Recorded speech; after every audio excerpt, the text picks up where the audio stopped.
Masabaw na tanghali naman tayo ngayon mga kabasan. Siyempre masabaw panahon, masabaw lulutuin natin ngayon. Pero, tinoli. Pero, panalo yan, tinola. O, sa mga mahilig gumani dyan, o baka meron kang pinadedede. Pero, tinola. Tinolang nokma. Pero, sige kayo, kung wala kayong mangkok, para sa mga mahihirap. Mahihirap kausap. Pero, tinolang balot palagi. Oy, shoutout nga pala dyan sa mga tropa natin dyan.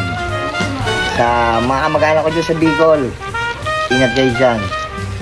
Dyan sa Bulacan, mga pinsang ko. Adios, mga kabasan.